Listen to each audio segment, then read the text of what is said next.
first. Test, test, test. Okay.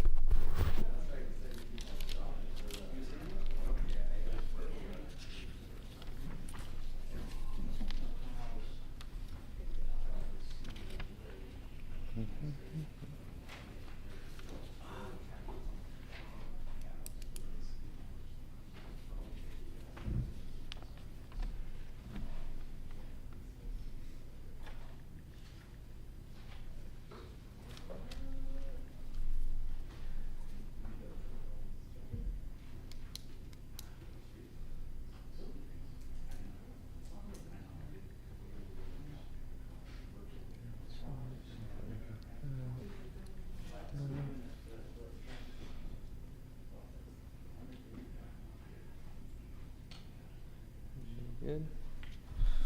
Okay, 11 sharp. Good morning, everybody. I'm Jermel Laurie. I'm the city's building official. Welcome to our development process workshop. Thank you all for joining us today as our different departments within our jurisdiction will be giving presentations about various aspects of the development process. The goal of this workshop is to highlight changes and process improvements. Whether you're a seasoned developer or new to the field or just a resident who's interested in how our process works, hopefully this workshop will provide valuable insights and practical tools to optimize your experience. If you have job-specific questions during the presentations, please save them for when the presentations are over. You can talk to us individually. But if you do have questions that you think will benefit the entire group, do feel free to ask. While I'm giving my presentation, I'm open to questions. If you want to raise your hand, I'm happy to answer anything. You can stop me at any time if there's anything that's unclear. So I'll just jump right in. Each department will introduce themselves as they come up to do their presentation, and so I'll just jump into mine at this point.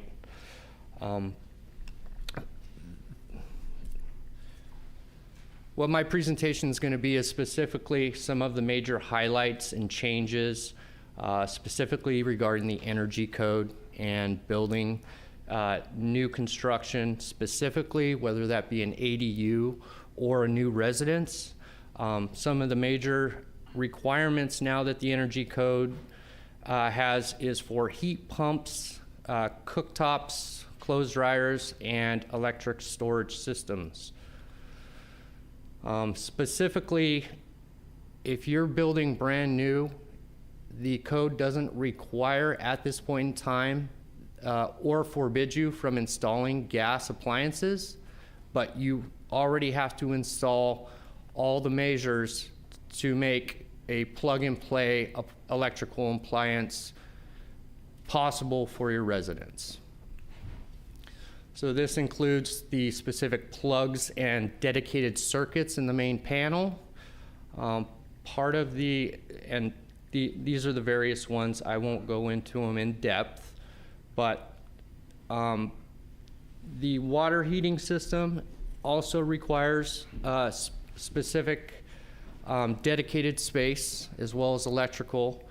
If you decide to go with a gas water heater, you still need to dedicate that space and have the plumbing for the water heating system. This is the big one. Whether you're doing an ADU or a home, the new electrical requirements require you to be energy storage system ready. Essentially, what that means is you have a lot of things you need to think about spatially when you're designing. Let's say, for instance, specifically in a case of an ADU, you're going to have to think about setbacks, new panels, new electrical supply systems. They require the setbacks. As we all know, in Carmel, you have very limited space in your lots. So logistically, you're gonna have to keep this in mind as you're coming up with your plans. This also specifically affects when you're doing a new ADU. The main thing that you may want to think about is the requirements will require you to upgrade your electrical panel, which essentially means that you will be going underground in most cases.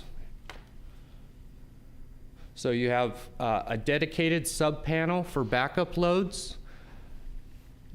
3 of those backup loads are dedicated specifically to your refrigerator, your front porch light, a receptacle in the bedroom, and it gives you an option for your 4th dedicated circuit. But this will all eventually be connected. You're not at this point required to put in energy backup, but when it is all installed, all these loads will be up on your backup supply. So when the power goes out, you will at least have cold food in the fridge, and you'll have the various electrical circuits that in theory will be working for an extended period of power outage. There's some ventilation and indoor air quality mandatory requirements now. If you're putting in a range hood, depending on whether it's electric or gas, they're going to have various requirements which will be on the next slide. You're not required to have a kitchen hood, but if you don't have a kitchen hood, all in all, you can just expect that you will need an exhaust fan in the kitchen area. That's a 300 CFM. So depending on the square footage of the dwelling unit and whether you have an electric range or a gas range, they have various requirements for your hood fans.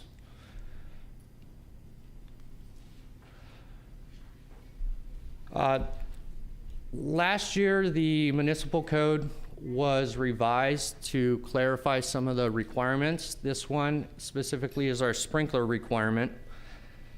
Essentially, if you open up sheetrock on a wall, that's considered opening a wall. And when you do a linear wall calculation form, you have to include all walls that sheetrock is removed on. That moves us closer to sprinkling the buildings and creating more life safety, essentially. In the county, I believe if you don't remove framing, they don't count that as a removed wall. We do require that, and if over 50% of the walls are open, then you can expect that you will be installing fire sprinklers in the building. The electrical undergrounding requirement was also revised to include the cumulative 5-year period. So if you were to buy a house, essentially do let's say a kitchen or bathroom remodel, and you upgraded the panel at that time, if the house is then sold and the new owners want to come in and do improvements to that house, and those improvements exceed $200,000 of all the cumulative permits that have been pulled within 5 years, the undergrounding requirement will then kick in, and they will have to underground retroactively.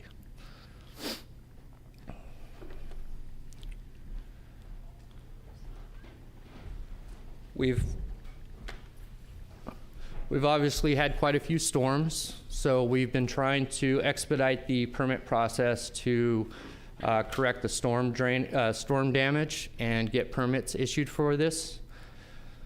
The very minimum submittal requirements we do need is a site plan, and on the site plan, it needs to identify the specific areas of work. If it's just a wall that a tree fell on and the wall needs to be repaired, you can just identify that section of wall as area to be repaired.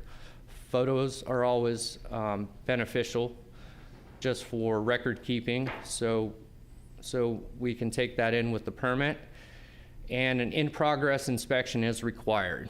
We will issue the initial permit essentially as a exploratory demo if there's extensive damage. And when we come in and look, if it hasn't been done already and the inspector determines that you need to get an engineer in to look at the project and it needs further plans, then we may require those, but at least we have the permit issued and progress can continue on repairing the storm damage. These storm damage permits are only for in-kind repair, like for like, to repair damage and put it back exactly the way it was. If there's a situation where the homeowner thinks, well, now I'm getting insurance money and I can add a second story to my house now, that jumps us into the regular process. That has to go through planning, and full plan sets are going to be required at that point. Because we now have all of the property files available electronically, in theory, you could use previously approved plans that we have in our property files, but that does require written permission from the original designer. If the designer's not available, or perhaps the designer has passed away, there has to be attempts to contact the estate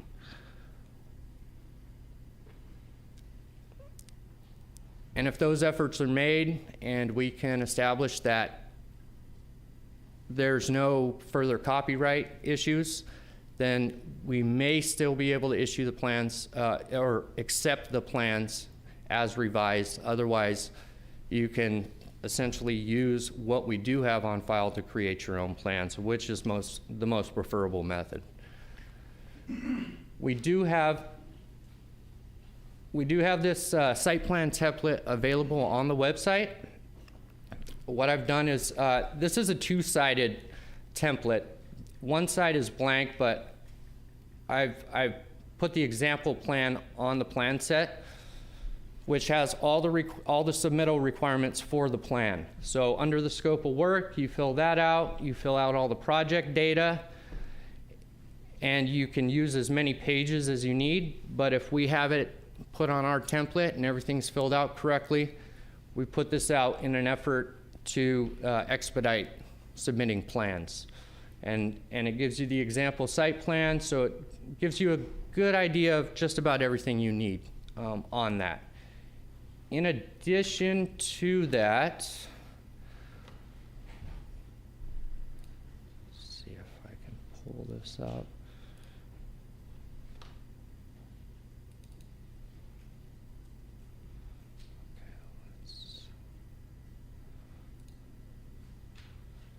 See if I can.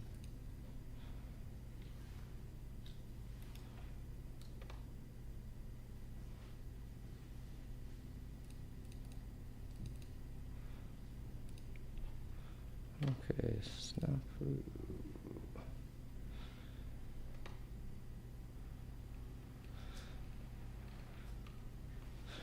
Well, anyways, we created 11 new checklists just for submittal checklists. So in theory, as long as you submit the checklist for a particular project, the list of projects we've created checklists for are ADUs, detached and attached ADUs.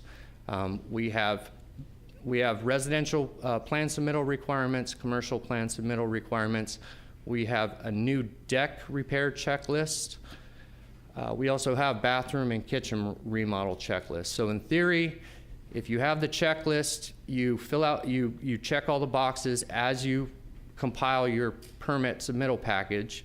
If the checklist is all checked off and you're willing to sign off on that, and we can receive that, if everything that we need is there, then the turnaround time will be significantly shorter than it currently is, which we do have quite a bit of plan checks in, and we're about a month to 2 months out on a plan check right now. So this will definitely expedite your plan check process if submitted that way. So now I'm going to introduce my building inspector, Dwayne Dauphiné, and he's going to go over some typical things that are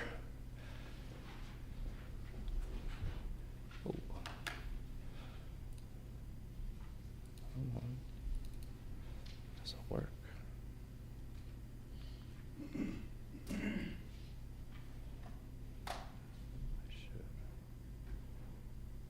Here we go. Okay. Dwayne's going to give a little presentation on the most issued corrections during the various inspections. So, there you go, Dwayne. Hi, everybody. Thanks for coming.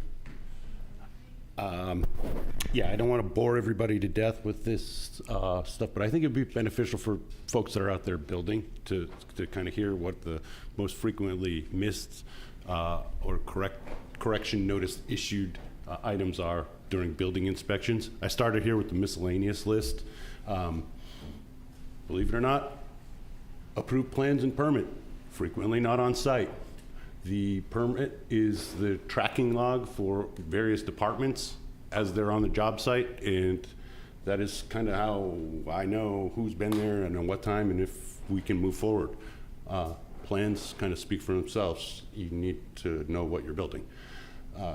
Construction revisions without proper department approval, you know, you get into projects, things happen, owners want changes made, buildings are in worse condition than anticipated. Please talk to us, I think is the idea there. Inspection requests without proper department approvals.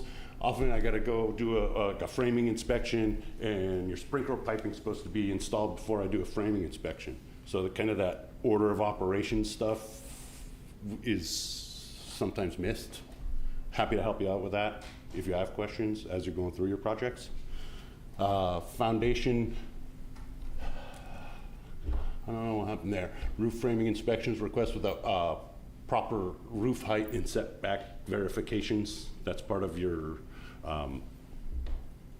planning approval stuff. That's on the conditions of approval. Obviously, we don't want to be building houses taller than they're supposed to be or too close to property lines, on neighbors' lots, etc. Site BMPs and lack of or improperly unmaintained erosion control and sediment controls. I think environmental will get into a little bit more of the how-to and where people get in trouble with that, but you know, it's the Monterey Bay. We don't want to pollute it with contaminants, and some people are better than others about maintaining the sites. So please keep that in mind as we're still in the winter season. And then abandoned materials are left in place. Plumbing, like knob and tube wiring, gas piping. You know, you're going, you're doing new work, but you got to take the old stuff out. It's part of the requirements, and yeah, it just makes for good work. Framing inspections, missing or incomplete hardware. You know, that obviously needs to be resolved. Incomplete or improper installation of fire-rated assemblies. So you have like buildings that are close to property lines and proximity to each other. There is assemblies that need to kind of be followed as far as how to construct these structures closer than, you know, what we would normally see. Rodent protection is a big one, believe it or not. The critters getting the housing. I see a lot of stuff where rodent protection isn't done properly. Spray foam seems to be a common quick patch for that, and it doesn't work. You're supposed to use mortar or, you know, screens or some other types of stuff that rodents aren't going to dig through. Separation supportive materials. I think you see one material being used as a support for the other, and so on as you go through the building. It's not good workmanship. It, again, is not code compliant.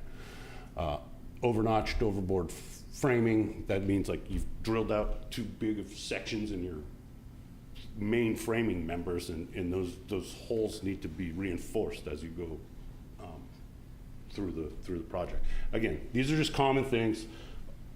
I don't mean to bore everybody, but they're important things. Smoke and carbon monoxide alarms, geez, that seems self-explanatory, but we are not doing well with that. There are a lot of houses in town that don't have the required smoke and carbon monoxide alarms. So always, even if you're a designer and you're in a house, that's something you can point out to someone and say, hey, 9 times out of 10, you see smoke alarms in a house removed and in a drawer somewhere.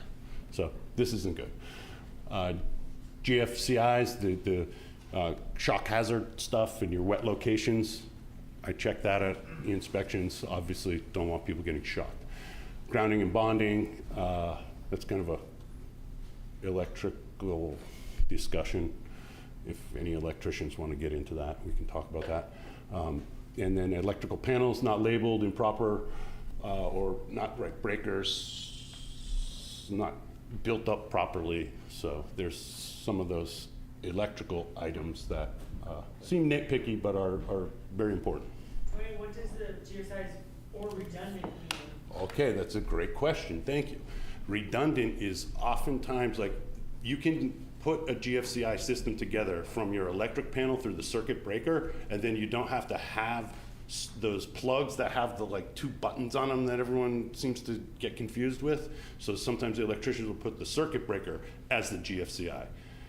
But some guys forget, oh, I have a circuit breaker in there, and they also put the receptacles with the buttons on there, so the button will trip when the circuit is tripped, but it's also tripped in the panel, and you're sitting here trying to push the buttons thinking that now the receptacle doesn't work and you've got to go back over to the breaker, so you've created a redundancy.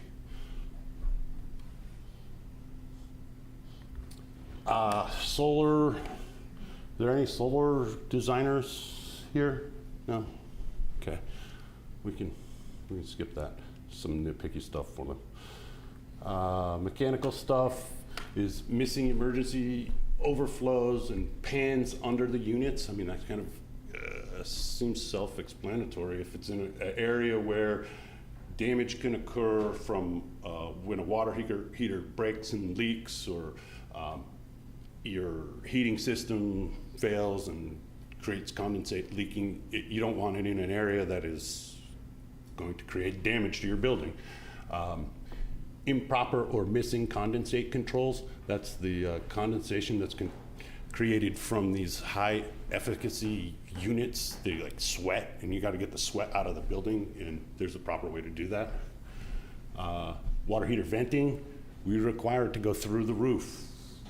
Don't go through the wall into your neighbor's bedroom with your exhaust vent. We want the exhaust through the roof or 10 feet away from property lines. Again, lots of tough.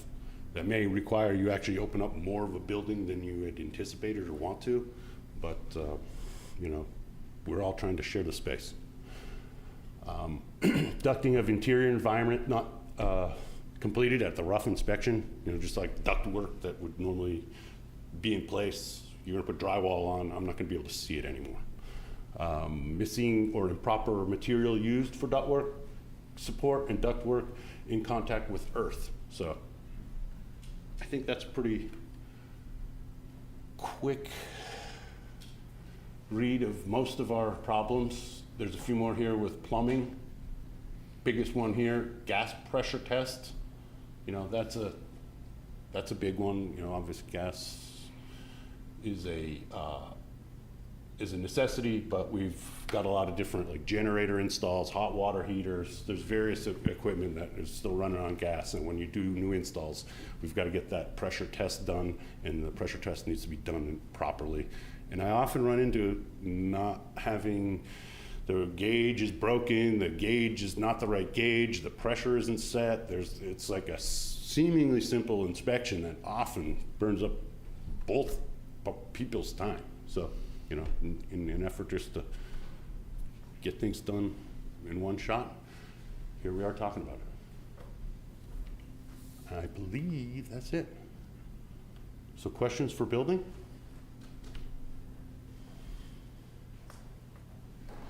All right, thanks for your attention. Okay, up next will be Rob Culver for streets and encroachment permit process.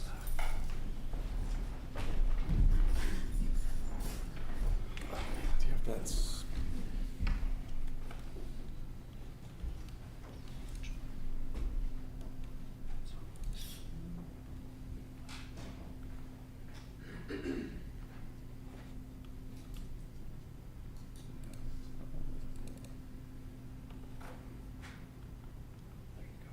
Okay. We just hit that. Yep. Okay.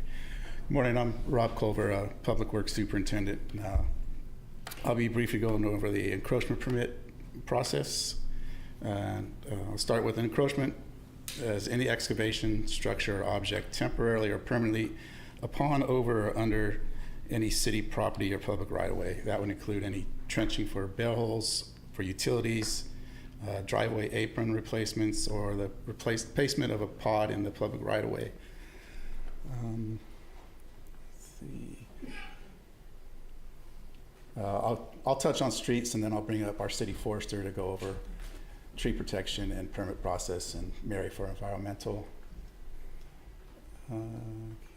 This is our encroachment permit application. Can be found on our city website. This is a screenshot of what it looks like, and there are a few requirements needed, which is most important: the description of the work, a site plan showing the exact location and dimensions of any trenching, bell holes or driveway aprons, and a traffic or pedestrian control plan. And also a USA or 811 ticket will be required before approval. Okay, this is a good example of a traffic control plan that I pulled up. And a traffic control plan will be needed for, and pedestrian control plan will be needed for any sidewalk closure, any full road closures in the residential or business district, or any full road closures or lane closures on the major arterial streets, which is Carpenter, Junipero, Ocean, Rio, San Carlos. Let's see. We also like to see on the site plan showing the exact location of the excavation. This is a simple example of where the bell hole would be. So that's something we'd like to see to help the approval process go. And what else did I have? Oh yeah, and we also require 48 hours advance notice from your start date and a call or email for a final inspection once everything in the right-of-way is complete. That includes the landscaping, removal of any tree protection or paving. So I'll turn it over to Justin, and then once Public Works is done, we can open it up for questions. I want to hop in real quick, Rob. That process describes temporary encroachments. For permanent encroachments, like placements of retaining walls in the public right-of-way or other such physical installations, make sure you talk with the planning department first before pursuing any installations. So is that like with a driveway? We're being recorded for everybody online, so just if you have a question, just I'll hand you the mic. But the question was if it's required for driveways. It's okay. If it's required for driveways, yes, we do have a separate encroachment permit process for driveway aprons or driveway replacements. Hi, I'm Justin, the city forester. Just want to go over kind of the general tree process during development. So as it is now, you guys submit the design approval, and planning will give me, I'll meet on site with usually the architect or the planner, and we'll kind of assess the general health of the trees and their significance, so the architects going forward can develop their plans to try to minimize the impacts on the trees on site. So what I've been noticing since I've taken this role just a few times is just be cognizant, mostly for designers and architects, of the excavation and shoring and any over excavation that might happen, because we've run into a few jobs where the trees are right there, and on the plans it might be okay, but in reality, you know, when you get down to start digging, it doesn't always line up. So I just want to just try to address tree impacts ahead of time before we're got the excavator on site digging down, and it's like, oh, now we got to take the tree out, because I just don't want anything to postpone the building when we've got an open hole. So we just want to get everything done ahead of time and address it if it needs to be addressed through Planning Commission or Forest and Beach, just so we're not going back to stopping the project midway. So if trees need to come out, we Sullivan and Leah and us here at Forestry have been working on this new tree permit application. I don't know if anyone's seen it. But so now we have boxes to clearly state whether it's for construction or not. And if it is, you can put your permit ID in there so we can tie it to the development. And also, if you have trees that are dead or dying that are outside of development, I know it's a hassle, but submit 2 applications just so we're not getting a dead tree hung up in the permit process, because the permit for construction, like a 12-inch limb over a roof or a tree in the middle of a living room, is going to be tied to an approval of a building permit.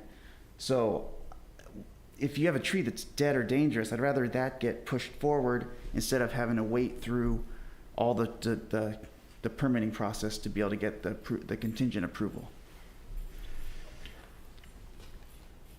And I just put up the relevant segments of the tree protection standards that all the trees should be inventoried. Well, we have all those in the pre-site assessment. I urge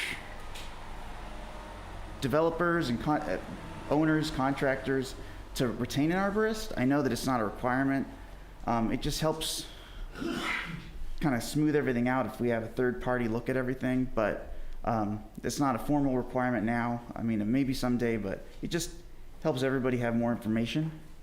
And then if anything gets damaged, roots, trees, just call us in forestry, and then we can schedule someone to get out there.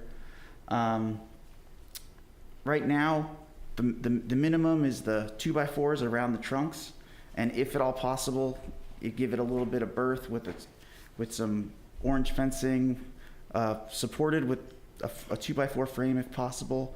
If not, the stakes and T-bars. Right, you know, if you could put a thick nylon cord through the top to stop the sagging, because once it heats up a little bit, that orange fencing just droops and is just gone. And just reemphasize that, you know, the trees are in Carmel, they need to be protected, and the owner is ultimately responsible in case something gets damaged, and it can lead to a red tag or fines. And then in terms of landscape plans, there's several requirements for, I think it's the different tracks, Sullivan. And, you know, anywhere from like a small landscape in the right-of-way, just a hand-drawn thing, to the bigger development will have, you know, submit the plants and the water requirements and all that stuff. And I'm just looking at a general, you know, I think planning has a lot more requirements for that. I just look at it in terms of, does it fit in Carmel, and does it not have any, you know, really glaring invasive species or anything. And then I think, Sullivan, you wanted to touch on the new permit process. Yeah, so we have a new forestry permit transition. So our community planning and building here at the front counter has been kind of our one-stop permit center for a number of items for a number of years. However, in the coming weeks and months, we will be initiating the process where the forestry division up at our public works department is going to be taking charge of processing and handling tree permit applications. So you'll no longer be coming down to our department here to be submitting, paying, and having those reviewed. Those will all go directly to the Public Works Department and Forestry. Their office is located on Unipro and 4th, right before the police department, and that change is not going to be immediate. We'll be announcing that in the Friday letter. We'll be posting signage here at our department. We'll be putting that online, and we will still be accepting them at the Planning and Building Department for a number of weeks after that change goes live. But just be aware that they will now be handled and submitted through Forestry in about a month and a half or so. So that's And I'll go over our online tree permit submittals a little bit later in the presentation. Landscape plans? I touched on it. You did? Yeah, Okay. very briefly. Any questions? All right, I'm gonna turn it over to our environmental manager, Mary. Hi, I'm Mary Bilsey. I'm the Environmental Programs Manager at the city. There's been a significant number of changes to the federal, state, and regional laws that affect stormwater and water quality recently. The city updated our stormwater ordinance back in the fall, and to make that applicable and with current laws. The purpose of the laws is to protect and enhance water quality in water courses and water bodies that reduce pollutants in our stormwater that discharge into the storm drain system. And it's also to protect and enhance the coastal waters within the city in accordance with the policies with the local coastal program, and also for development projects, because the city is in an area of special biological significance, and also the Monterey Bay National Marine Sanctuary. Everything flows down to Carmel Beach and down to Carmel River Beach, so that's why we have really strict laws in this area. The cities of Carmel and Monterey, Pacific Grove, the county, Delray Oaks, and Seaside, we're all in we've joined forces to implement a stormwater quality program for the peninsula and all the surrounding areas. The group meets monthly to discuss the different runoff issues, and we implement all the components in it's called the Monterey Regional Stormwater Management Program, and sometimes shortly referred to as Mr. SWIMP. And one of the first rules of stormwater quality management is nothing but rain down the storm drain. So during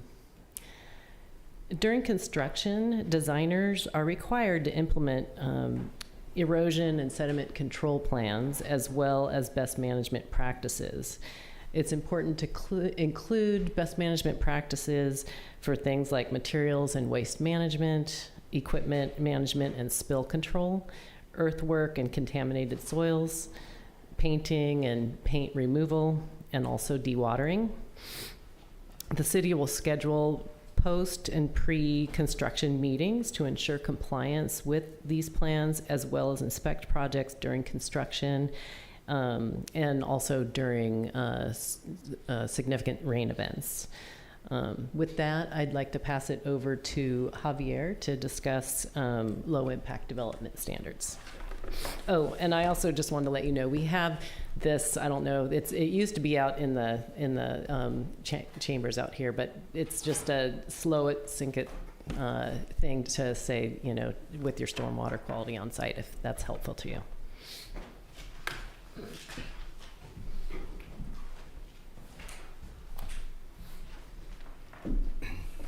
Hello, my name is Javier Hernandez. I'm a project manager with the city of Carmel-by-the-Sea. I don't know if you guys had an opportunity to obtain one of the documents. It's the 17-07. We had them up in the front here and in the back, and these kind of pertain to the requirements or the breakdowns of how we observe the plans and how do we review them as it pertains to low impact development. So there's 3 different thresholds that we really look at.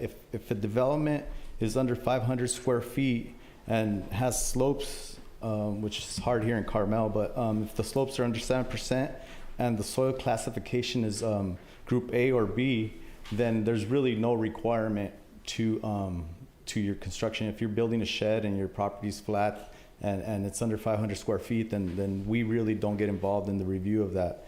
Now, if you are over the 500 square feet, or you meet or your slopes are greater, any one of these items that I mentioned, and it's outlined in the document, but then you do ask for your drainage to be routed through vegetated areas, be dispersed on site,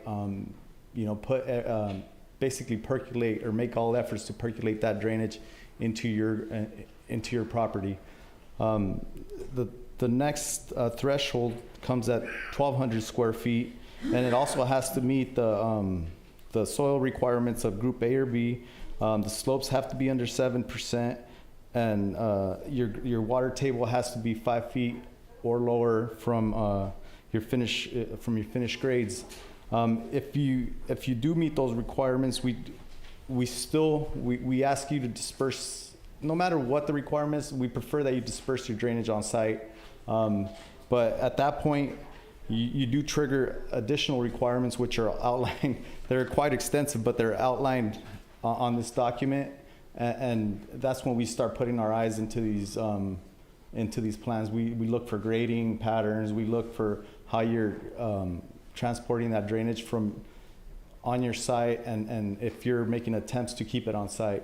Anything above 1,200 square feet does require engineering design, and that's where we start reviewing into infiltration trenches, and basically we look at who your engineer, how your engineer is taking that water and putting it into the ground. With that being said, we do at the end of the project require, or we request that you get a letter from your engineer and him verifying your improvements. We're small staff, so we don't always get out to sites if the contractor doesn't call us, and we don't get eyes on it. A lot of times we ask for pictures. A lot of these times these pictures aren't taken, so we don't have proof that the improvements were actually done per design. So we will require engineer sign off on that. And as you know, engineers are, hard to come by. They're expensive, and so we ask that you get us involved, throughout the process of construction. As Mary alluded to, the Peninsula Regional Water Control. Mr. Swimp has a website that's really handy, which is the MontereySEA.org, and they have a variety of different measures that you can do to help you with the infiltration and how to treat your water on site. In addition, not that the drainage is, we understand that you make all attempts. If you read on here that we require that a 10-year storm event is kept on site for big developments. We do understand that overflows need to go out into the public way. You can't always keep all your drainage on site. So there's other permits that come with that. So we do require encroachment permits for off-site overflowing, and there's requirements that we'll be glad to help you with that, but I think that's a deeper conversation. We have business cards available there. So if there's any questions pertaining to anybody, I think that kind of covers all the public works, right? So if there's questions pertaining to any of the items that we discussed, here's our contact information. Again, I think most of our business cards are there, but feel free to take a picture of the screen, or if you have questions we can address now. I think now's a good time. I also have some handouts with all the encroachment permit and traffic control requirements here, which is also found on the permit application. And if you didn't get one of these 17-07 handouts, I have extra ones here.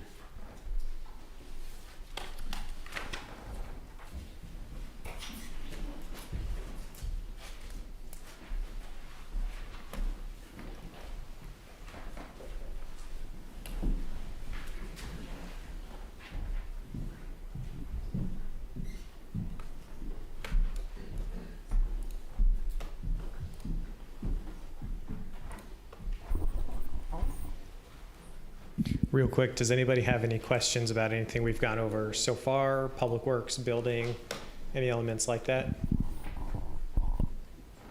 All right. Of course I have a question.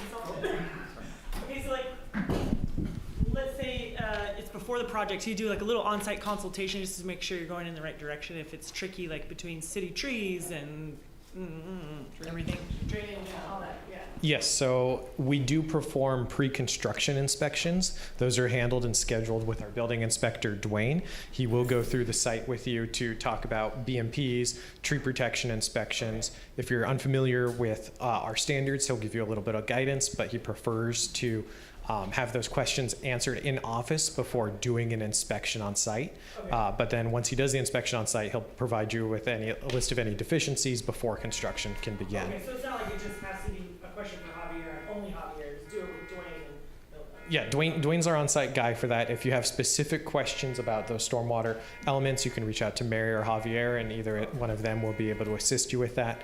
But to walk the site, you'll be doing that typically with our building inspector. Generators. Yeah. So we have a project that's waiting to be finalized. We have a generator that hasn't passed the sound test. And it's a Generac with a zombie box. And it's twice now, hasn't passed. So, and it's a generator that's been approved by you guys along with the zombie box. So where do we go from here? So the question was, what do you do with zombie boxes or generators and noise dampening equipment? So we have put out recently a new checklist update for electrical generators, information on them. I will have to get with you specifically to talk about your project, but the general requirement is that generators produce no more than 60 decibels or 3 above ambient at the nearest property line. So if you can have that sound dampening equipment installed and have a registered sound professional, which we have a list of on our website, verify that it meets no more than 3 decibels above the average ambient temperature, not temperature, but volume, then we can approve that as well. So just wondering why, I mean, yes, so it's a generator that was researched that you guys had approved along with the zombie box, and we're talking 6 to 10 days out of the year, and everybody's generator is gonna be going on, whoever has one. So I'm wondering what the big issue is. If we're close to the thresholds of the sound that's being produced. So the requirements set forth in our municipal code. We have very little wiggle room in terms of requirements from the municipal code, which is why we allow no more than three above ambient. So while it seems strict, it is because we are a primary residential city. The lots are very small, they're very compact. We don't want individuals being disrupted by these installations on a regular basis. So it is very strict. We acknowledge that 60 decibels is no more than normal talking volume between us. If you'd like, we can explore that. We can certainly bring that up. We are discussing code updates all the time, and so we always take these recommendations for that. But of course, that would need to go through a little bit more lengthy process to be amended. Any other questions?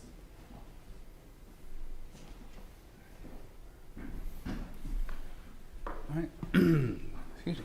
Hello, everyone. My name's Evan. I'm with the planning department. I'm just going to give a brief update on where we are with our ADU ordinance. So a few months ago, we had a workshop with the Planning Commission. It was a really great workshop. If you didn't have a chance to attend or watch the meeting, I recommend going back and watching the video. It's online on our YouTube channel, I believe. If not, it's on our website. Coming out of that workshop, we did have some policy questions come up, and the direction from the Planning Commission was to get with HCD, which is the Department of Housing and Community Development, which is the state department that the ADU law basically came from. So we did get with HCD. We had a really great meeting with them. HCD was actually supportive with our position in respect to the ADU ordinance, provided that we have Coastal Commission support as well. And that's because, being a coastal city, we have our local coastal program as well as the state law that we have to basically balance the two.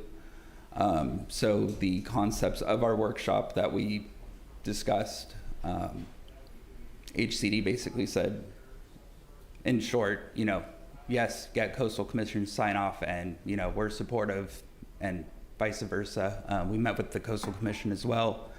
Our next steps moving forward are to HCD is going to give us some comments on our draft ordinance. They're going to send those comments back to us. We're going to make some edits. Then we're going to roundtable with HCD, the coastal commission, and then the planning department to hopefully come out with a last revised ordinance. Then we'll bring that back to planning commission, then city council for more workshops. So that's where we stand with our ADU ordinance.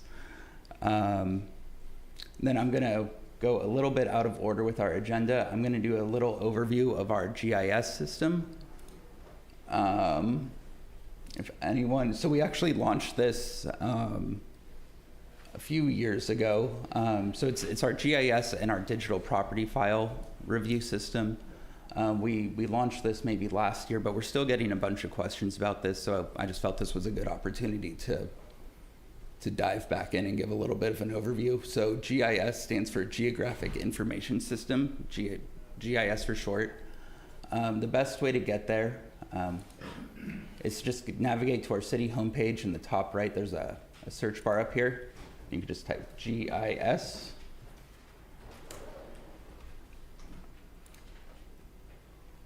And then you'll see this link for this GIS mapping tool.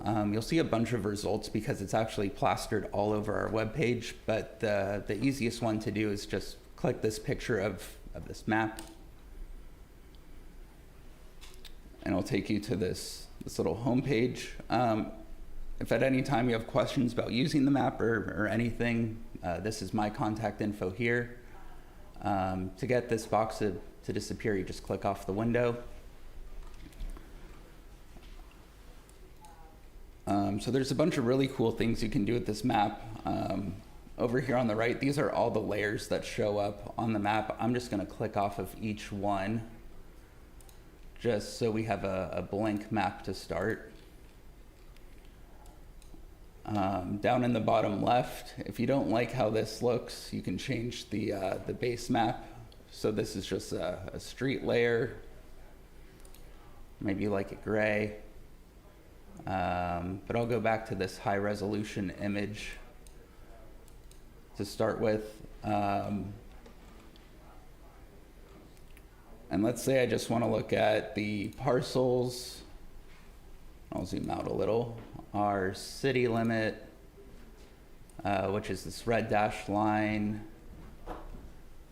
Our zoning. And I'll just start from there. Something cool you can do is, let's say I can't see the layers well. I can adjust the color here by dragging this slider. And then maybe I want to make a map of the evacuation routes. So I can turn on the primary evacuation routes as well as the hazardous or alternate evacuation routes. So let's say I'm working on something with CERT. I can print this map. And I have all my zoning information over here, labels for primary evacuation routes, alternative evacuation routes. I can even give the map a title. That shows up here, print it, and now I have I just created a map of the city evacuation routes. Let's see. More for the, I suppose, development community. Let's turn on all of my zoning layers, which would be my zoning for the city, all of my overlays, and I'm not putting in any thought to which ones I'm turning on. I'm just turning on all of them. So let's say I'm working on a project down on Scenic, and I'm not sure what regulations are going to apply. And I'm just going to pick out this parcel at random. I can see this little window will pop up, and I can see that the project's located in the archaeological significance overlay. It's also located in the appeal jurisdiction. I can see the soil type. So that document that Javier was talking about, SOG 17-07, I can see that the soil group is type A. And then I can also see the flood hazard area as a minimal flood hazard. Something pretty cool that you can even do is you can hit this little print feature and it'll create a little data table for you. So you could even include this in your plans if you wanted. And it'll just kind of create a little project data table, parcel report. Evan, Yes. sorry to interrupt. I can't see it from this far, but does the city have specific addresses? In other words, you're trying to work with the utility, and you're trying to give them a physical address other than the obvious. Has the city done anything in that regard other than public safety using things? No, so we do have APNs associated with each parcel as well as a legal description, but we don't have any type of formal addressing associated with the map. Can you get longitude and latitude numbers on here? No, we might have that capability, but it's not something that we have active. That's the other thing that they ask for. Longitude and latitude, I can look into that. Yeah, I'll definitely look into that. With the overlays, let's say I have a project in the archaeological overlay. I've never worked in the archaeological overlay. I can click this link and it'll take me right to the zoning code section and I can look at all my standards. Same thing with the zoning code. Let's say I'm in the R1. It'll take me right to Title 17 of the zoning code and I can just look at my R1 district standards. And then probably the greatest thing about this is I'm not going to use this property. I'll go to City Hall. I can click City Hall right here. And if I click, so again, you might notice it changed. Now we're looking at the RC zoning. This one is not located in any of the overlays, but it is a historic resource. So we have all the historic resource information that came up. It's resource name is just City Hall. We have the year it was constructed, who built it, the style. But I can view the historic property file, and I'll take you to this outside link, and we can view the basically everything we had scanned at City Hall. So people would come in and say, I want to review the property file. That's all online now. Anyone can look at it. You don't need to make an appointment. You don't need to do anything. You just go to our map, click that link, and it's all available online. So I did open these up. Sometimes they do take a little bit of a long time to load. But if you click Documents and Records, it'll take you to that. It's going to load anyway. It's a big file. It's our physical permit history scanned, but it's everything that was in those yellow files that were here in City Hall. The really cool thing about this, let me see if I can make it a little bigger. There we go. Is it's keyword searchable, so.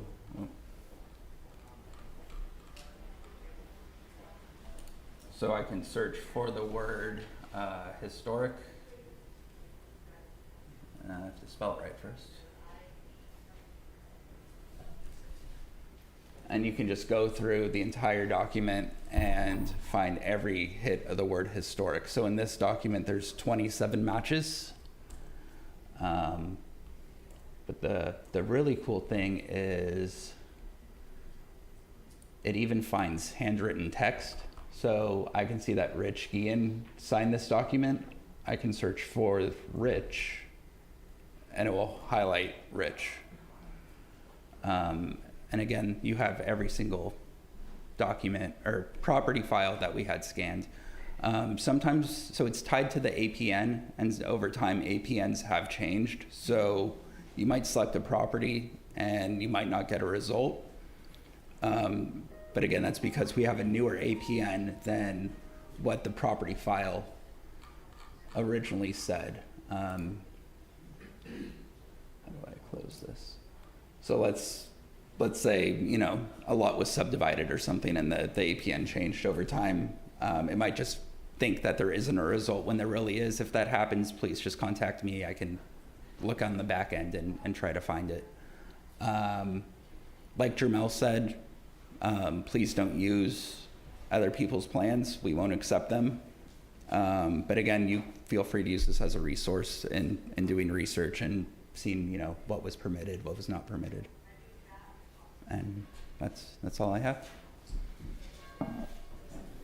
Any questions about GIS mapping or ADUs, planning requirements?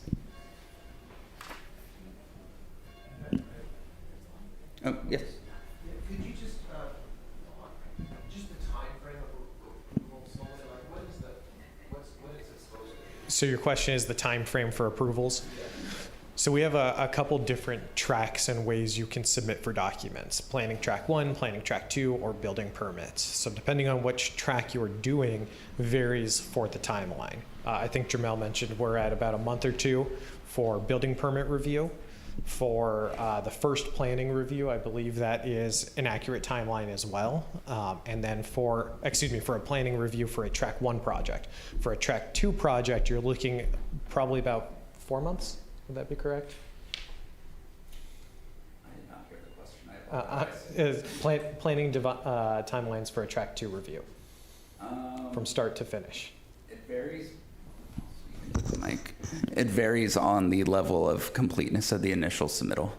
But specifically just ADUs. So specifically for ADUs, an ADU is exempt from a separate planning permit depending on its scope.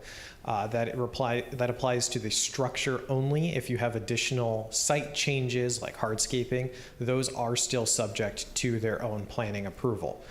Planning approvals through the building permit reviews, again, depend on the completeness of the project, but we are looking to have our review and a permit issued within 60 days. Any other questions? Just the copper gutter downspout. I don't know. We'll get into discussions about copper downspouts and gutters. All right. All right. Hi, I'm Catherine, and I'm just going to talk for a moment about copper. As Mary mentioned, we're in an area of special biological significance, and in 2022, the city received the results of a 5-year study showing elevated levels of copper in our watershed and nearshore waters. And the samples taken during that study from the copper roof gutters and downspouts showed the highest concentrations. So the study results, which are online if you want to take a look on our stormwater page, prompted the city to cease approvals of copper gutters and downspouts, any water conveying architectural elements. So flashing is still okay and non-water conveying elements are still permitted. Interestingly, the city is not the first to take this step. Palo Alto has banned architectural copper since 2003, so we're a little bit late to the game in that regard. We are encouraging bronze powder-coated extruded aluminum or painted or coated stainless steel for the gutters and downspouts, and we're open to anything you want to bring to us that looks good. So we're collecting samples and happy to answer any questions. Did you have something specific? Just wonder if it's an existing and a replacement. You can keep your existing. Code enforcement isn't going around saying you need to replace existing, but if you're coming in for replacements, that's when you can't replace with copper. If you have copper, we want it to see it replaced with non-copper. But what if you're doing just a section of it, say, or a roof that is copper and say it's an historic house? I don't think we've had that come up yet where it's just a repair on an existing copper roof. Probably be case by case depending on the area that you're proposing to replace, but the Planning Commission has been pretty strict on not approving copper. So, yes. Have that been tested with a historic house in a particular profile on a historic house? Even, yes, the Historic Resources Board and the Planning Commission, we've had people come wanting to use copper because of the look, and they said to choose as similar looking a product as possible. So in this case, the environmental concerns are trumping the aesthetics. That's and then I'll hand it over to our principal planner, Marnie, for our last planning item.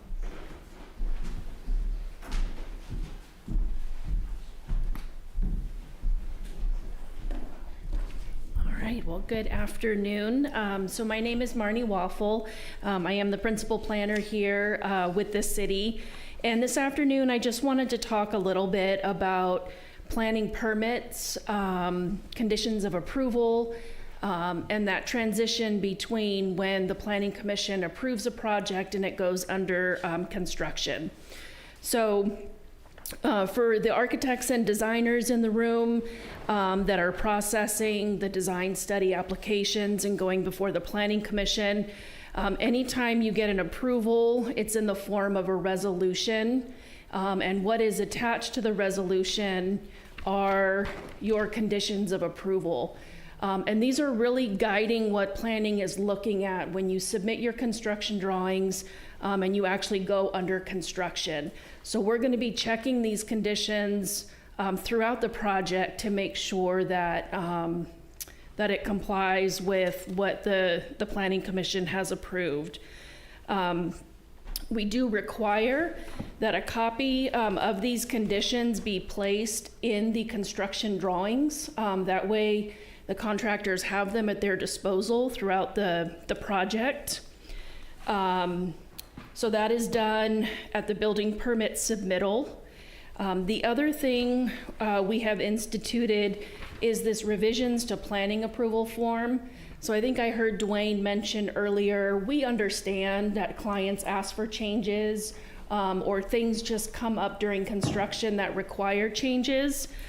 So what we're asking architects and designers to do is that if any of those changes are occurring between the planning approval and the submittal of the building permit, just to note those changes on this form and submit them to us so that we can review them with your building plan check. If you make a change to what was approved on your design study and it's not disclosed on this form or approved by planning, and it ends up in the construction documents, that is not an automatic approval of that change. So the design study approval is going to govern throughout the entire project, and we really want to try to help facilitate any changes that you're making by having you document them so we can review them when we're looking at the construction drawings. So when your plans are have gone through the plan check process and we're ready to issue the building permit, we're going to ask you to fill out another form. And we're really trying to get your attention on these conditions of approval. So this form is required to be signed by the architect, the property owner, and the contractor. And this is really, again, just to make you aware that there are these conditions that are attached to the project, and we want you to be referring to them as you go through construction, because again, when planning comes out to do our inspections, and we do a minimum of 2, we do one at the we call it a rough planning inspection, and it's timed with your rough building inspection. So the planner will come out, we're gonna look at all your windows and doors, your openings, your skylights, just make sure that everything is progressing per plan, kind of check in with you to see if the client has asked for any changes that we need to be aware of. And then our second is going to be the final inspection when you're all done. And so one of the reasons why we've created these forms and we're really just emphasizing these conditions of approval is because when we come out to do our final inspection, we don't want to be in a position where the client asked for a different light fixture, you purchased and installed it, and it doesn't meet our requirements. And then the planner has to be the bearer of bad news to say you have to replace all of your exterior light fixtures. And of course, that's going to delay your final occupancy. So again, these conditions of approval, while they might look a little bit lengthy, they really are intended to be a helpful resource. We have a standard condition on exterior lighting that tells you what we're going to be looking for. So my goal today was really just to bring these items to your attention and let you know that we're a resource for you. So we're a very small department. Right now we have 3 planners. So myself, Evan, and Catherine. So you're guaranteed to have one of us working on your project. Please don't hesitate to give us a call if you have any questions or if any changes are being proposed. We certainly want to engage with you early in the process to prevent any kind of hiccups towards the end of construction. Yes. The rough planning, like, is that common knowledge for contractors? Is like it's on the permit card, they know when to do it? It's news to me is all. It's on the permit card, but I wouldn't say it's a common thing. Okay. Like throughout different jurisdictions, it might be fairly unique to Carmel. At least that's what I've heard from some contractors. But it is on the job card, both the rough inspection and the final inspection. And Dwayne often will remind folks too, when you're getting to that rough building stage, make sure you connect with your planner.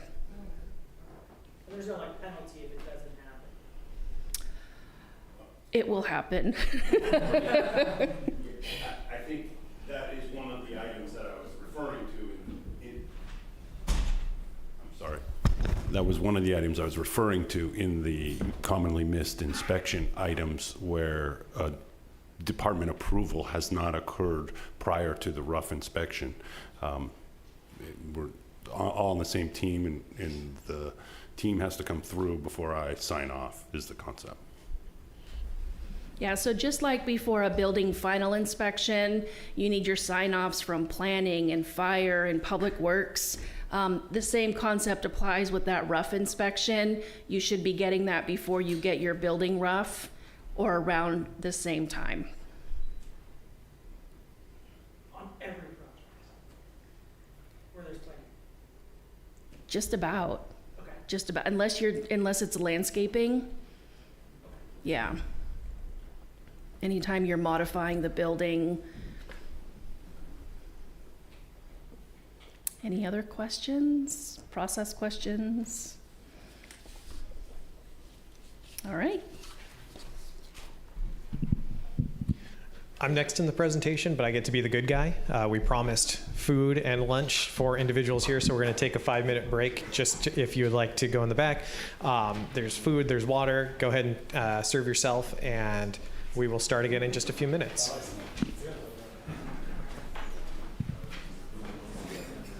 I get to take credit.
not done yet, but we're almost there.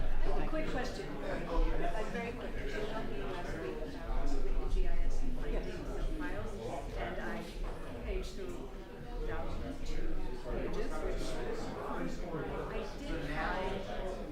grouping of files for Jason's building, not our building. Okay. Would you first want to know about that? Yes, please. If you would just send me an email, or I can give you I'll give you my card. Just let me know the parcel that it's associated with. That way we can rectify this. I think Evan touched on it. There were in a couple of the groupings. There were, and the file folder, some of the files go back to the 60s. So somehow the papers just got. Yeah, that's kind of the hard part. It's unfair what you guys do. Yeah. But I thought I wanted my software. I'm sure your name is Sullivan, right? So I'm sure I can find your email on the website.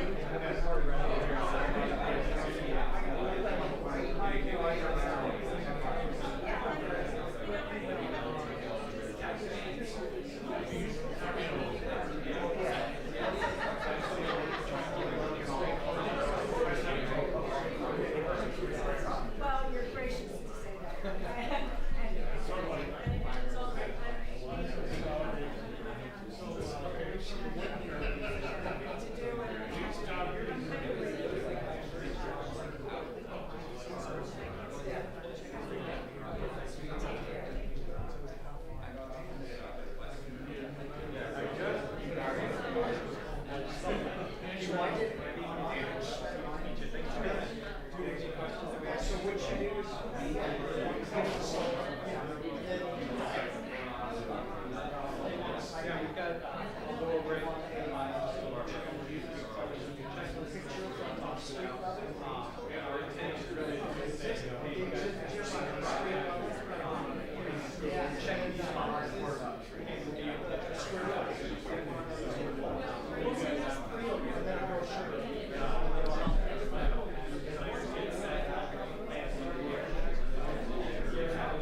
He wants to hop right back on. Who does?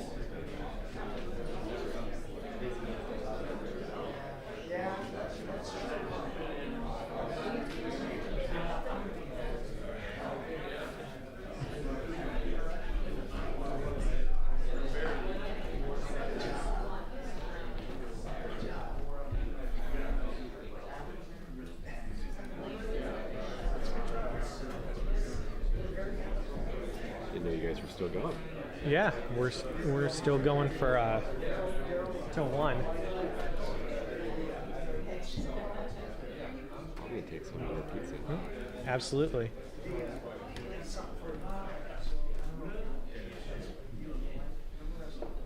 Sorry, I didn't turn that one off. Oh no, no problem.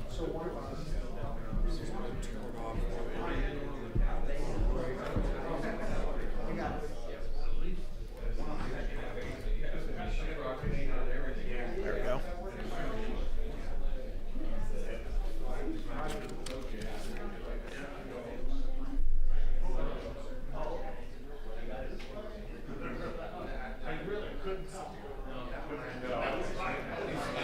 We're gonna start. Okay.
All right, everybody. Thanks very much. If you don't mind taking a seat again, we're going to be starting back up.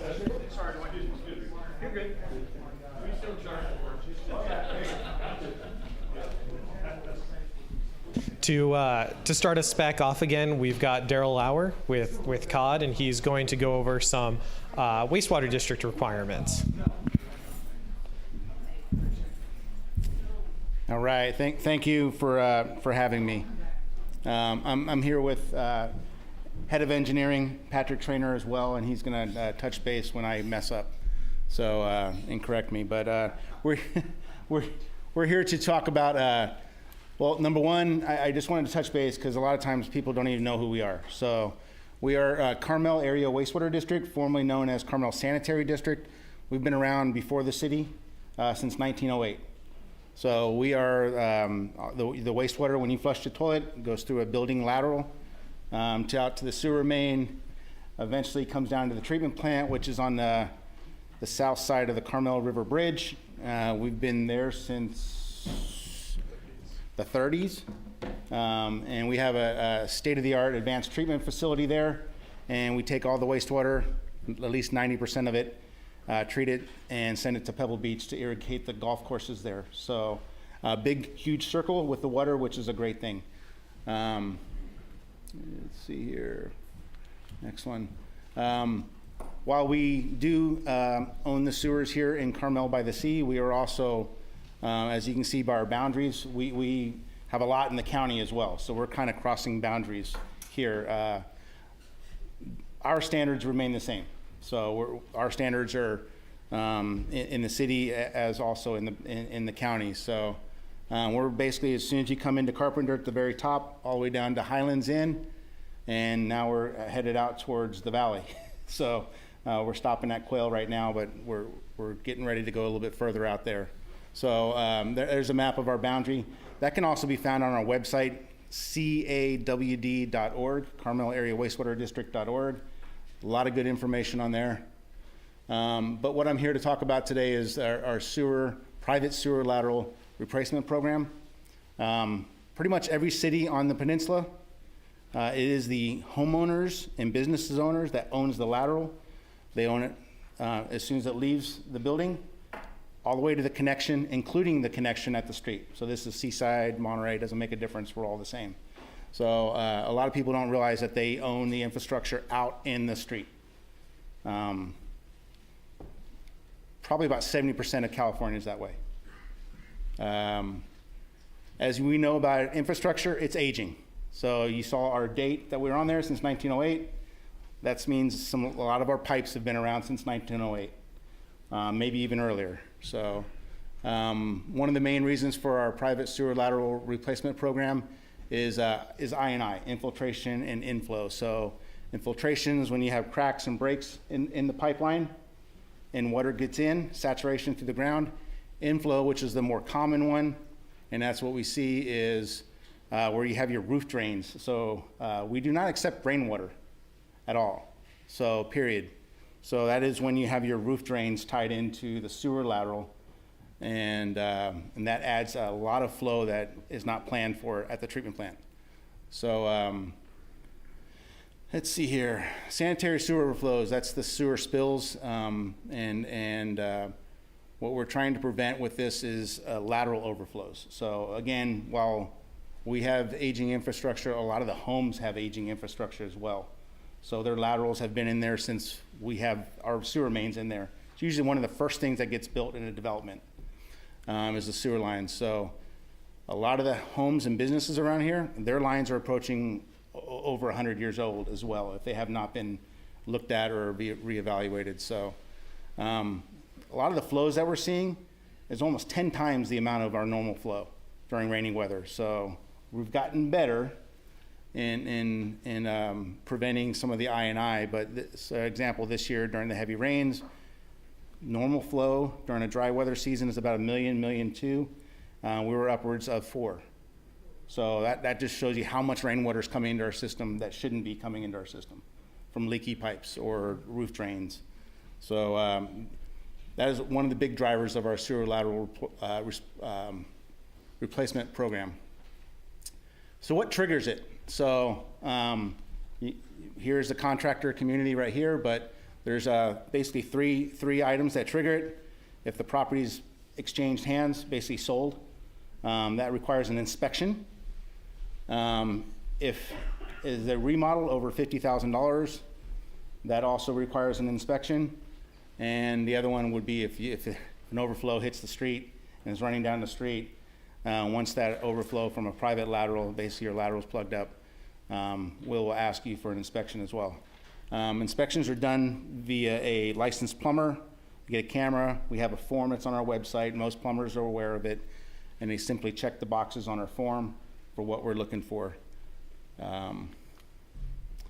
What we are looking for, we're looking for a clean out and a sewer relief valve, some sort of overflow device in the front yard. We don't want sewage in people's homes or businesses. We want it to, if it is going to overflow, outside in the yard. A backwater device, which is a little bit confused sometimes with a freshwater backwater device, but this is simply a check valve that if our line was ever to back up, it stops it right there and doesn't get into the house. So, and then we're looking for a maintenance-free, a maintenance-free 4-inch lateral line. So, and this is where it gets a little bit, not wishy-washy, but I get a lot of questions. What does maintenance mean? So we're looking for no roots, because roots are a source of water coming in, and it's also a problem for the line. No breaks. If there's offsets, minor offsets are okay. And then the material. So cast iron in Orangeburg, not too many people in Carmel have that. More outside of Carmel-by-the-Sea have Orangeburg, but cast iron is a lot in Carmel, so, and it is problematic. So, and then the last one on there is a factory Y, so a factory connection. So years ago, the plumbers would go out there and they would simply tap into the clay pipe, shove a piece of pipe in there and put a big ball of concrete around there. A lot of infiltration gets in through there, a lot of problems like that. A factory Y is a Y connection where the lateral comes in at. That's all one piece. So as far as the inspection goes, you get a licensed plumber. They'll come out and they'll inspect it with a camera. There's a form. They can either upload it and send it to the district electronically. A lot of the plumbers are doing that. Or they can put it on a thumb drive and fill the form out, drop it by our district office. Our offices are at 3945 Rio Road, which is, you just pass the post office, go past Carmel Rancho Boulevard, and we're kind of in the back right there is our main office. And then what we do after everything is in compliance, we will issue a certificate of compliance. So you can go onto our website and the map on there will show you the parcels that already have it. But essentially, from a building standpoint, for Carmel-by-the-Sea, that little checkbox at the bottom of your final inspection is going to have, say, Carmel Area Wastewater District, and you're looking for that certificate of compliance from the district. And then that we will supply you with that electronically, paper, however you want it. And then that allows the city to complete their final permitting process. So that's kind of what it looks like right there. And yeah, go ahead. How long is this certificate good for? If a owner buys the property, the exchange happens, they have this report done, and then they go to remodel the house, let's just say 2 years later, this is a valid certificate? It's a great question. They will have essentially a born-on date or an issued date, and then an expiration date, and they're about 10 years is what we're asking for. So if you have a certificate, you can remodel, you can sell it 100 times within that 10 years, and the certificate's still valid from us. So it's 10 years. You end up doing a full lateral replacement on it, you're going to be good for a lot longer than that. We just want to, continue looking at it. So that's like one of the least looked at things in a house is the sewer lateral. So we want to, and now they have televised. It's great. You should watch it with me. We can all watch the movies. It's good stuff, and you'll know that you have a really working lateral. So. I'm going to let Patrick take over here, and he's going to hit on a couple other things. All right, so Daryl talked about the laterals, and we have one other kind of special case that we also have jurisdiction over, and that is the drainage fixtures inside a restaurant kitchen, or also a commercial kitchen, anything that is producing a lot of food, a lot more than a normal residence would produce. And the reason why we have jurisdiction over that, and all agencies in California, all sewer agencies essentially have that same jurisdiction, is because of grease. And grease from cooking, so fats, oils, grease, it's like from cooking a steak or bacon, and olive oil, all that stuff can congeal it can collect and congeal in the pipes, and it's basically like cholesterol in the pipes, and it makes it small, and we have overflows. And we also have what we call greasebergs, which are like a little iceberg inside the sewer that's made out of grease, and that causes overflows also. And so we have to do make sure that restaurants are compliant, and basically the control for grease is to have a grease trap, and that's what that little picture is on the left hand side there. And every fixture, all drainage fixtures in commercial kitchens need to be connected to a grease trap. So that includes floor drains. So a lot of restaurants, if they have floor drains and they're mopping the floor, all of that grease goes into the floor drain and then into the sewer system. And I've been in quite a few restaurants now, and you walk around and it feels slick, the ground. There's so much grease that just automatically gets on the floor that it's slippery. So there's a lot of grease that gets in that way. So any plumbing work, so for just like normal laterals, our jurisdiction goes to the building footprint, and that's what any work on the lateral outside the building is under our jurisdiction. We have to inspect it. And same for inside a restaurant kitchen, drainage fixtures. So if there's any plumbing work that's being done, the plumber needs to come to us for a permit so that we can inspect that work. And this is only for drainage fixtures. It's not for water or any other plumbing inside a kitchen, just the drains. So so that's one thing. Yeah. You good with that? Yeah. Okay, and then I just wanted to mention real quick that the district, in addition to all the private sewer laterals, the district's also working now to replace a lot of the sewers in the streets, so the mainline sewers. So we have a couple projects coming up in about probably 2 years from now, we'll be doing them, or a year from now. And so that those will include new factory Ys for all of the private laterals. So when the new sewer main gets put in, everybody's going to get a new factory Y, and the homeowners are responsible for that. So that's a nice thing to have that replaced. And that's about it. Yes, sir. Yeah, so you got halfway out Carmel-by-the-Sea Road. When are you gonna go all the way out to the village? Well, so we're waiting to Plans for that? we're waiting to turn on Carmel Valley Manor. We're almost there. I'm sure you guys have all seen it if you drove out there. I've seen some plans to get out to Mid Valley. That's about it. Oh, okay. All right. I'm not sure how you can require private owners that own their laterals, that they're still functioning, to replace them.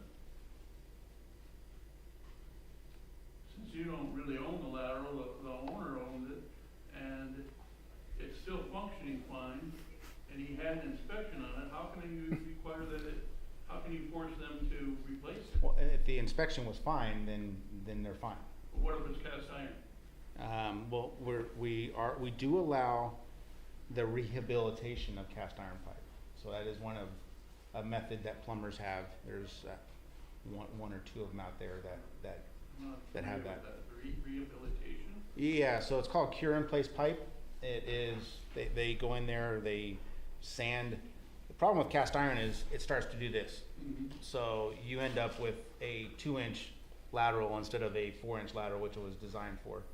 And everything's sticking to the inside of it. So the plumbers will go in there and attempt to get it back to 4 inch as much as possible, but you're losing product when you're sanding it or cleaning the inside of the pipe out. So while cast iron was a really good material years ago, it is not put in the ground anymore. When they cambered it, the inspection didn't show any narrowing, that it was fine, then why would it need to be replaced? Is what you can't control is how the outside of it looks like. You can see the inside.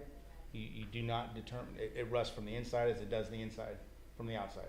So that's the problem without inspecting the outside of the pipe. So that's why it's just a failure from that point, or unless you rehabilitate it. We were willing to work with you guys as well. So What is the rehabilitation? What is it? So what they do is I was halfway through it, sorry. They clean or sand or they knock it down with a chain flail type, and then they go in through there, and it's pretty neat. It's a fiberglass embedded resin into a fiberglass sock, and it kind of blow it in reverse, and it acts as a host. It's just kind of like a stent is what I say. It's not a permanent, but it lasts a good amount of time. So what most plumbers are doing is called pipe bursting or point to point. It's seamless. There's no joints, and they're pulling it pulls a new pipe through it, not rehabilitates the pipe. So, and that seems to be, I don't think there's it's plastic, it's one piece, probably it's flexible, which it won't break. So it's a pretty slick technology. We're using that as well. All right. Thank you. Thank you, guys.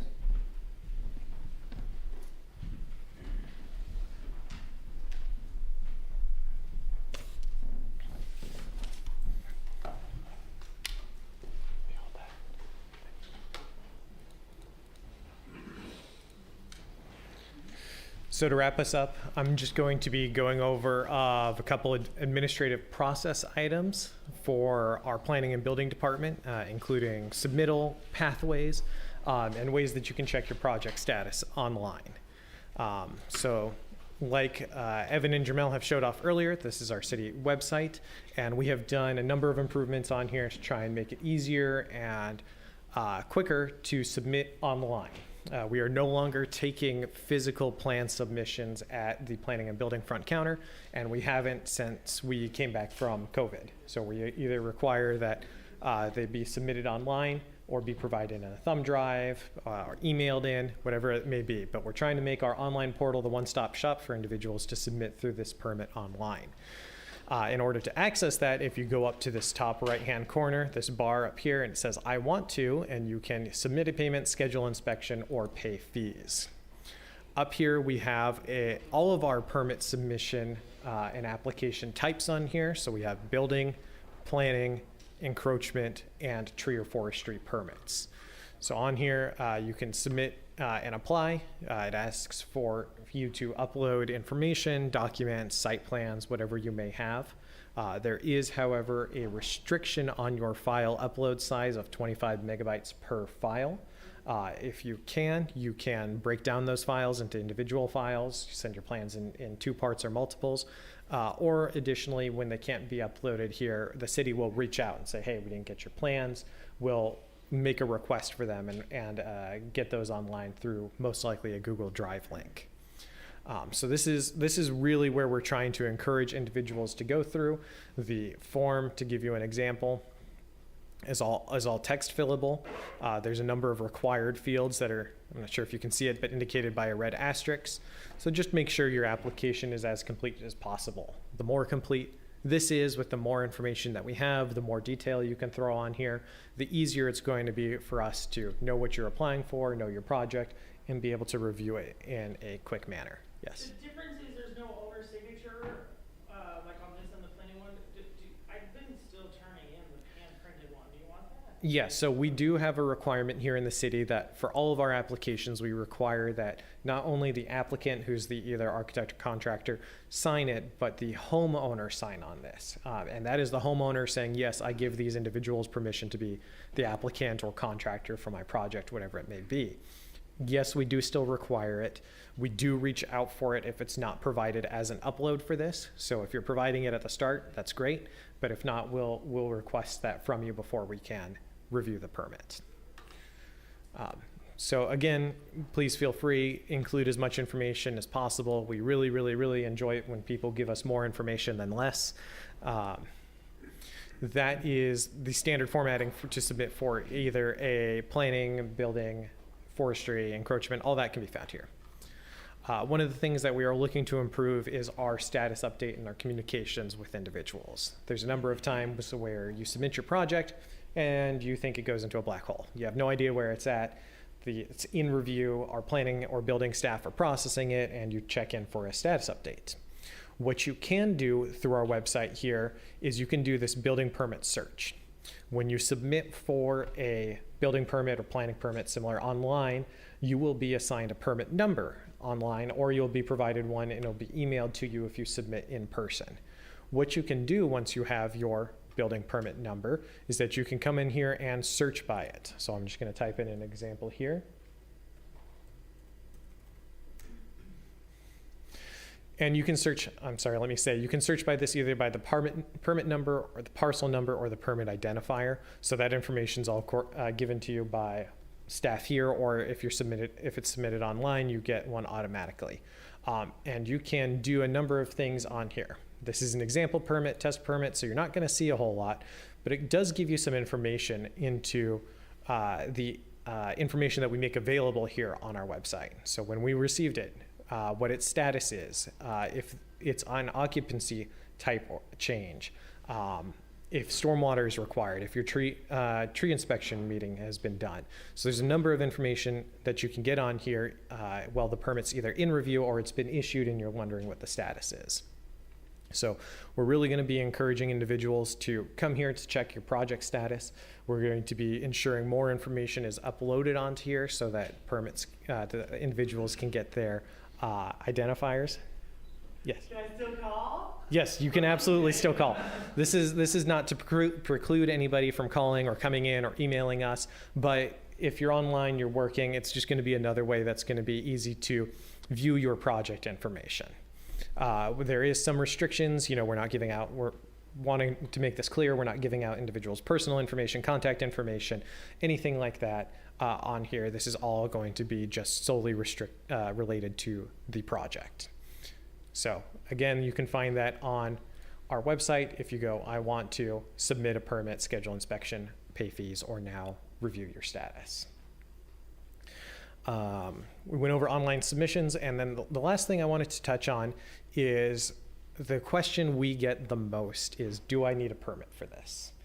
The short answer, you can assume in Carmel, is yes. Every single thing you do needs a permit. As much as we would all like to say, no, go ahead and do it, you're great, that is not the case. So we have just published a small document and a section here on our website. When is a permit required? That goes into a little bit more detail than just saying, yes, get a permit.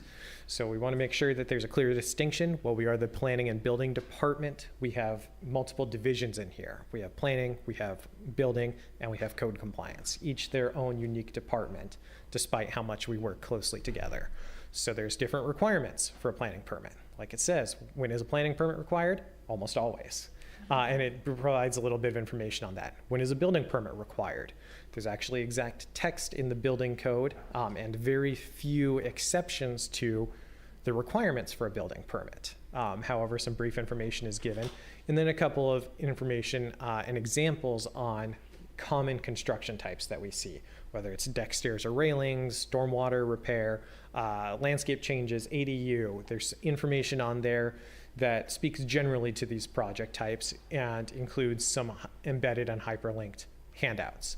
So if you have information on those, or if a homeowner's asking, do I need a permit for this, I'd recommend you check out this section of our website. And if you have more specific questions, again, as always, feel free to call us. We do our best to be available for answering any of these questions. So that's all that I've got for my presentation. Does anybody have any questions on how do you submit or the information that we need? reminds me one more thing, actually. On our website, speaking of trying to make information available, we have our different divisions up here. And just an example of this is we have this applications and informational handouts on our website. Everything that we have on here, including these new review checklists that Jamil alluded to earlier, are available on our website. So all of our application forms, our guidance documents, we have numerous information on specific topics. And while it may seem overwhelming, if you're looking for one topic, there's probably something here for you.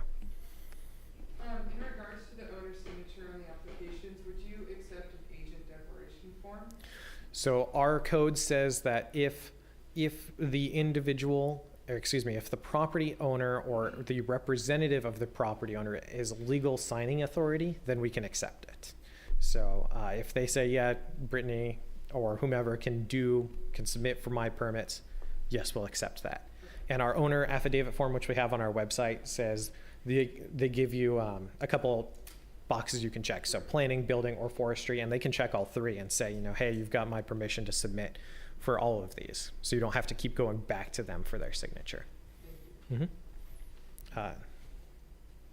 And then, so we have this available for our building division, and we also have something similar for our planning division, where all of our applications and informational handouts are available here on our website, along with our fee schedule, so that you're not surprised by any of the fees coming up, because we have a lot of requirements, but we try and make it clear what they are. Questions? Okay. And then do we have any questions for any members of the staff, anything that we covered in our presentation today? It's a planning question. Okay, so I don't know, track 1 or whatever. I was gonna say, everybody can hear me, Sullivan. Hi. Okay, so for I think it's like a track 1 minor, and it's like 7 pages of checklist kind of stuff.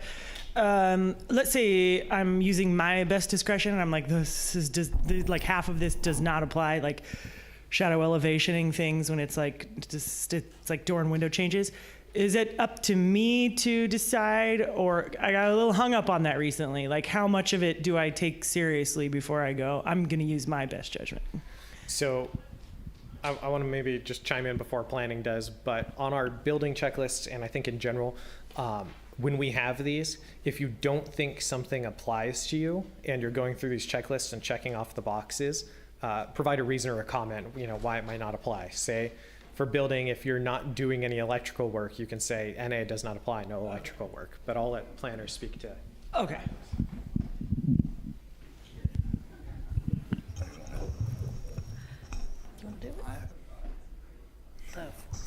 So if something clearly doesn't apply to the scope of work, it's not necessary. Like Sullivan just mentioned, we have something on the checklist that says we basically have the authority to waive something that's not applicable. If you're doing windows and doors, we don't need a roof plan. But if you're doing skylights, then please include a roof plan. So again, use your best judgment. But if we feel that something is necessary, then we'll ask for it. But if it's just window and door changes, we aren't going to be asking for, landscaping.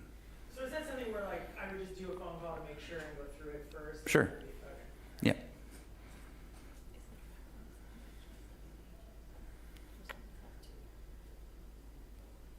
So we do have the question that I just received at the dais was, is the track 1 form actually 7 pages? It is 7 pages because it includes the procedures in addition to the actual checklist. Yeah, I didn't mean to say anything negative about the Yeah. I was just verifying whether or not you were referring to the track 2 form, which has a lot more requirements on it than the track 1. So. Same thing though, I was like, hey, Yeah, it would be great if you could go through when you're designing these and going through the checklist, indicate that it's not applicable. And on these building checklists, actually, something that we are going to be requiring is that and I'm sorry I failed to go over this, the signature of the individual submitting this application so that it can be countersigned by us here at the department. So we're going to actually be using these checklists for acceptance and for review, and we have to say, you know, okay, did you provide your geotech or is it not applicable? Or if it's not provided, provide that. And these are going to be our submittal requirements because we're really trying to make sure we have this information as much as possible. So if you're going through these checklists, please make sure you mark NA and don't just leave it blank if it doesn't apply. Just a quick question. What are the main pressures that you guys feel on your side? Because, you know, it's a human process, it's a political, cultural process, right? And there's all kinds of misunderstandings, which I really appreciate all the questions that she's pointing on others. It's super helpful. And I also want to thank everybody who's presented today. And it's just super, super appreciated you take this going. But in my work, I always find, like, so what's driving it? And I'll give part of my answer, and then I'll let you answer, because I just did a house in Los Gatos and found out I had a couple neighbors that were basically toxic, crazy, right? So in the end, the building department and planning go, Eric, we got you. But they're like bugging us every day. So it's almost like, you know, when you build something, it's a disruption in the physical environment, right? And people kind of wig out. It's just a normal, you know, sheep to it, you know? And so I'm curious that in terms of your work, what's the main thing that you're trying to not deflect, but try to massage or keep out? So the question is what really drives these changes or why these process improvements are being implemented? Well, no, I'm actually not just, what goes on? Like what are the adversarial things? I'm not questioning that happened, but what are the adversarial things that are coming? So adversarial is a strong word for why we're implementing these, but why we're implementing these is because we're a small staff. You know, we've got 3 planners, we've got a building official, a building inspector, and a technician. So between the planning and building divisions, we've got 6 staff members. There is a lot of things that come down the pipeline, and the changes that we're implementing here are to help streamline that, both for the public to make sure you know what you need to do so that we can have it reviewed quickly and back out the door to you. I think you misunderstood me. I'm not saying what you're doing is adversarial. I compliment what you're doing. It's the opposite. What I'm trying to say is that what we're doing, what you guys do, we're trying to take care of everybody. You're trying to take care of everybody in Carmel. That's your job, okay? And so what I'm asking, you may not have the answer. It's almost like sometimes your work is impeded because of trying to keep the neighborhood happy. That's what I'm trying to talk about. So it's the opposite. I'm not saying you're adversarial. I'm saying that I'm finding so often, I just did a city council meeting in Los Gatos, and I turned around to the audience like, let's everybody just chill, because people are screaming and yelling, and I tried to get everybody to hold hands, and everybody calmed me down, you know. So I'm kind of wondering what you may not be able to answer it. I don't think we may be able to give you a good answer on that one, but the answer is that we value everybody's public input, whether it is a homeowner, a neighbor, a concerned citizen, and we have these clear outlined checklists and process so that everybody can be involved in the process. Whether they disagree or agree with a project is up to the individual, but we're trying to make sure that everybody can participate and the rules are clear. That's fantastic. So I mean, again, kudos, thank you. Yeah. Thank you. Any other questions? As always. Okay, can we have now that we're in debate mode, can we have pervious, impervious discussions? Just my love of the city and the forest is with everyone, but also designing a project and having little to no room for any kind of pavers even is tricky. Like how do I sell it to the clients that like we're doing the right thing when they're just daggers that we can't air. You guys gotta help me. I'm in the middle. Site coverage calculations are fairly difficult when it comes to the pervious impervious definition and the calculations that go behind it. So just real quick to repeat the question for anyone who didn't hear it on Zoom, impervious versus pervious, site coverage and site calculations. What can we do with them? So we feel your pain, and we do understand that the site coverage standard is very restrictive. It actually comes out of the general plan. So it's very deeply embedded in our land use regulations and the desire to maintain the forest setting. So we are, as part of the Design Traditions 1.5 project, we are going to be re-looking at some of those development standards. Some of the reasons I think that site coverage was originally implemented had to do with drainage. That's like one part of it. And now that we have more robust drainage improvements, it kind of removes that element, but we still need to consider keeping open space for planting of trees, and then also the aesthetic of the forest character. So we absolutely feel your pain. It's a difficult conversation for us to have with customers and homeowners because it is so restrictive. So just know that we recognize it and we are going to revisit it. But for now, we do have to kind of work within the regulations that we do have. Okay, so hypothetically, I go through the project and I'm to these standards, I'm conforming, everything's documented perfectly, but then the things change. Like, would the homeowner, would they come back and like redo it, or like, I'm just saying in the like 20-year plan when they're like, well, we did all this on the Tiger Street and then they opened it up, and so now I want to move everything back as the city's. Like, how do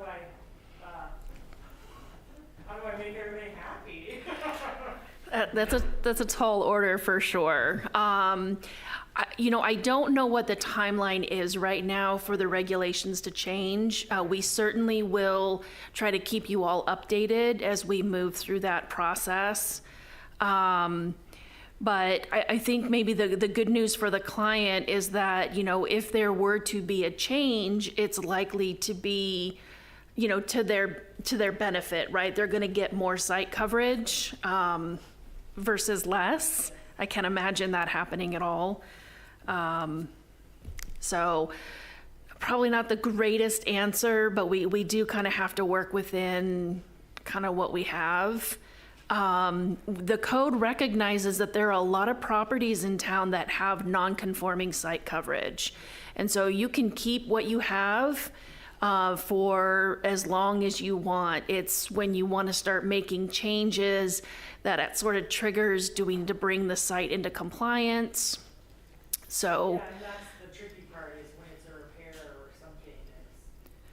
We're definitely willing to work with homeowners on repairs. We've had a number of situations where there were trip hazards or a need for a more accessible path of travel. We can certainly work with you on repairs, but when you've got a project where you're scraping the entire site, we simply can't approve putting back what was there. But we can definitely work with you on repairs.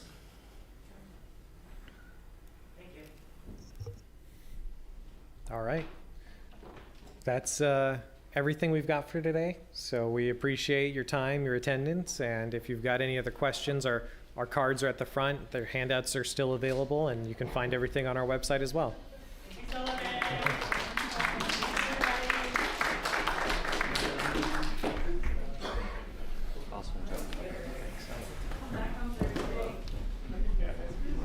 We will be holding a duplicate session on Thursday for anyone who didn't feel like they got enough information this time.